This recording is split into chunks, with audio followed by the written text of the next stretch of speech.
สวัสดีสมาชิกทุกท่านนะวันนี้พีซีพีอาร์ซีมารับเกี่ยวกับที่ว่าASต่อAเนาะข้าพเจ้าประกอบตามที่ว่าลูกค้าสั่งเนาะอันนี้จะเป็นที่ว่าไซน์หลามของข้าพเจ้าเนาะพีซีพีอาร์เนาะมันจะมีเบอร์โทรของไทยของข้าพเจ้า79เนาะปัจจุบันนี้มันจะมี2รุ่นเนาะหลามนี้เนาะแต่ละรุ่นมันจะ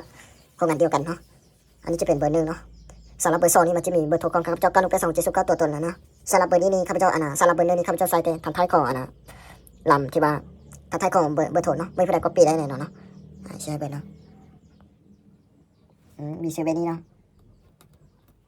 ว่าเป็นตีไซโลโก้นะนี่เขียนไซอยู่ไหนนะลำให้เลยเนาะไว้เมื่อไรลบออกได้เนาะเพราะลำตัวนี้นี่12มิลเนาะ12มิลเบาแน่นอนเนาะเบาแน่นอนเนาะสามารถใส่ได้กับปืนอารมณ์ทุกลูกเนาะอันนี้จะเป็นที่ว่าเราสอกเกเอเนาะเราสอกเกเอเนาะเราสอกเกเอมันจะดันเลือดไม่นี่เลยนะมันจะบกเข่าเลยบนเหนียวเลยมันแข็งเกินไปเนาะเพราะข้าพเจ้าใส่เราสอกเกเอเนาะสารโตอ่านนี่เนาะเราสอกโตอ่านนี่มันจะมี2บอลเนาะ1บอลนี้เนาะ2บอลนี้เนาะอันนี้จะเป็นเราสอกขอบเนาะเห็นปะประมาณนี้นะคุณภาพดีแน่นอนเนาะเพราะอันนี้ต้องอ่านนี่ข้าพเจ้าผลิตเองเนาะตะกี้นี่ข้าพเจ้าผลิตลายเนาะแต่ไม่เจ้าว่ามีการก๊อปปี้ลายเนาะข้าพเจ้าเลยผลิตที่ว่าตัวไม้เนาะเอามาไม้ล่าสุดเนาะสำหรับที่ว่าปืนอารมณ์ต้องอ่านนี่เนาะ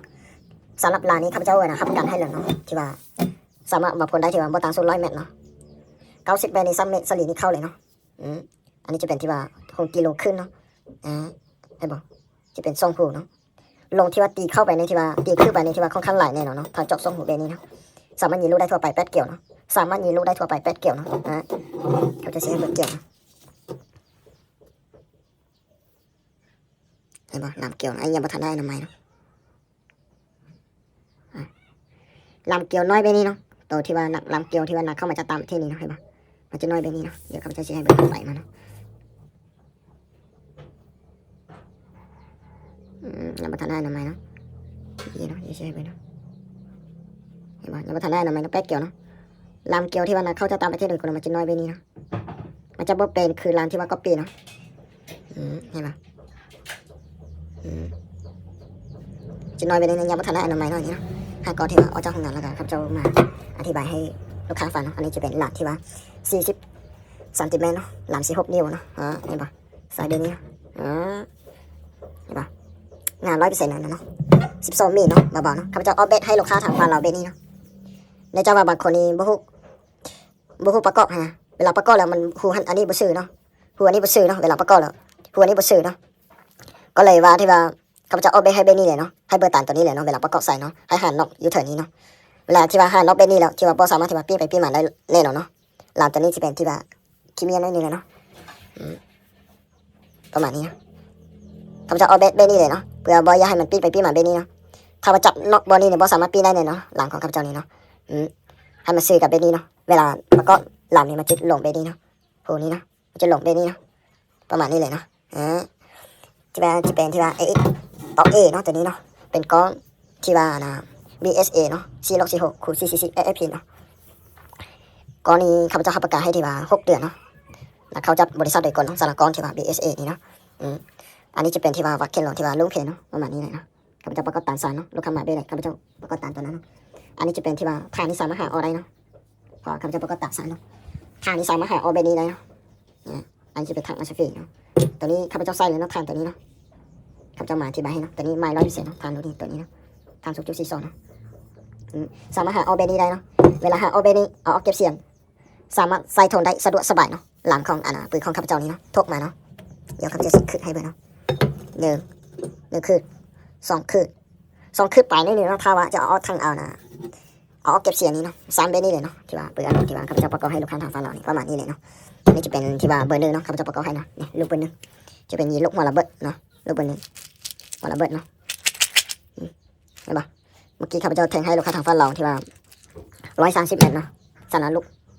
ที่ว่าหัวระเบิดนี่เนาะหรือว่าหัวจอกสันนิ้วก้อยนี่เข้าคนเดียวปั๊บเลยเนาะ3 บาทเข้มโมนี่เนาะบนยาของสันนี้เนาะ130 เมตรเนาะประมาณสันนี้เนาะข้าพเจ้าแทงให้เนาะลูกค้าทางฝั่งเราเนาะประมาณนี้เนาะสำหรับปืนอโลนี่คือข้าพเจ้าว่าเนี่ยเนาะถ้าบ่ได้ผลบ่ได้หวังผลนี่ข้าพเจ้ายินดีใจเงินขึ้น100%เนาะเพราะว่าปืนอโลนี่ข้าพเจ้ามีใบรับประกันร่างการขายเนาะทางของข้าพเจ้านี่เนาะอันจะเป็นโลโซเกตเนาะสำหรับโลโซนี่ข้าพเจ้ารับประกันให้1 ปีเต็มเนาะโลโซเคาะนี่เนาะสำหรับที่ว่าหลานนี้ข้าพเจ้านะที่ว่ารับประกันให้2 ปีเต็มเลยนะปัจจุบันนี้เนาะท่านผู้ใดมีมาให้เนี่ยสามารถตีได้100%เนาะประมาณนี้เนาะปืนอโลที่ว่าใช้เป็นระยะโดดๆนี่อันนึกมานี่ที่ว่า เขาใช้ทุกมือนี่ให้ไข่อ่อนระบบฐานนี่เนาะรันโดยน้ำไหมสันเนาะวิธีที่ว่าภาษาปืนอารมณ์เนาะเท่านี้บ่แม่นเนาะซ่อมานี่ให้เซฟลงโซเข้านี่เนาะลงโซเข้าตัวนี้เนาะสามมานี่ที่ว่าให้เซฟที่ว่าลำเกี่ยวนี่เนาะวิธีล้างลำเกี่ยวนี่มีแต่ว่าเอาเส้นนุ่งเนี่ยเนาะสามอันถูไปถูมันมาให้จิสะเนาะประมาณนี้เลยเนาะอันนี้จะเป็นที่ว่าลำที่ว่าเบอร์หนึ่งเนาะเดี๋ยววันนี้ข้าพเจ้าสิไปออนไลน์ให้ไปเนาะต่างค่าคอลูกค้าเนาะจะเป็นนี้ให้เบอร์เนาะมันจะได้ประมาณจักโตเนาะหรือว่าได้เท่าไหร่เนาะอันจะเป็นที่ว่าต้องเนาะข้าพเจ้าประกอบตามที่ว่าลูกค้าสั่ง100%เนาะเราสข้อนี้อย่าไปที่ว่าบิดสุก4 สุก 5เนาะสั่งเราสข้อตัวนี้เนาะพอข้าพเจ้าตั้งให้เรียบร้อยเนาะไม่อยากให้ที่ว่าไปกวนเนาะถ้ากรณีกวนเราสข้อตัวนี้อยู่ไหนต้องนี่ APS หรือว่าของหมายลูกนี้จะเปลี่ยนทันทีเลยเนาะถ้าผู้ใดบ่มีประสบการณ์อย่าไปตั้งโบนี้เนาะอย่าไปบิดโบนี้ต่อมาเนี่ยเราสข้อกับต้องนี่ถ้าวันนี้บ่เห็นนี่เขาปาโบนี้เนาะทำไทยนี่เนาะให้ไปทำไทยนี่เนาะจะมีกระเจี๊ยบโคตรเรียงมันจะเทให้เบนี่เลยเนาะให้หันโยทลาดนี่เนาะให้บอกปืนอันโหลดที่ว่าทำจะประกอบให้นี่เนาะอันนี้เก็บเสียงที่ว่าก่อนแยกเข้ามาเนี่ย85%เนาะถ้าผู้ใดจะได้95ก็มีเนาะแต่ว่าราคามันจะต่างประกอบตามไซส์เนาะประมาณนี้เลยเนาะไซส์นี่เนาะปืนอันโหลดบนนี้เนาะถ้าออกเก็บเสียงนี่มันจะเพียงกับฐาน100%เนาะเห็นปะถ้าผู้ใดจะได้ใส่วอลเซ็ตสามารถทหารได้เนาะพอหางของข้าพเจ้ามีเข้าไปจนเนาะเดี๋ยวข้าพเจ้าซีนี่ให้เบิ่งเนาะวันเมนโหลดเทียมบ่เนาะมาตามบัคเก็ตลงให้เลยเนาะปืนอันโหลดที่ว่าได้มาตรฐานเป็นยังไงเนาะนี่คือปึ๊ดนี่ปึ๊ดคือปั๊ดเลยเนาะอันนี้อยู่ในห้องนี่มันจะเห็นได้เลยนะเบอร์บัคเก็ตหมดอยู่ในเซตนี้เนาะ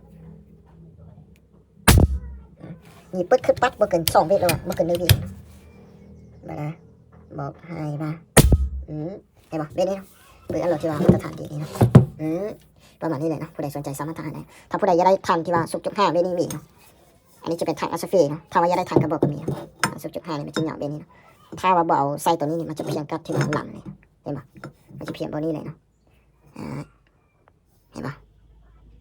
อันนี้จะเป็นสุก.42อันนี้เป็นสุก.5เนาะสาระฐานนี่สุก.42กับสุก.5ในราคาเดียวกันแต่ว่าถ้าอัสเฟนี่ราคามันจะสูงกว่าเนาะ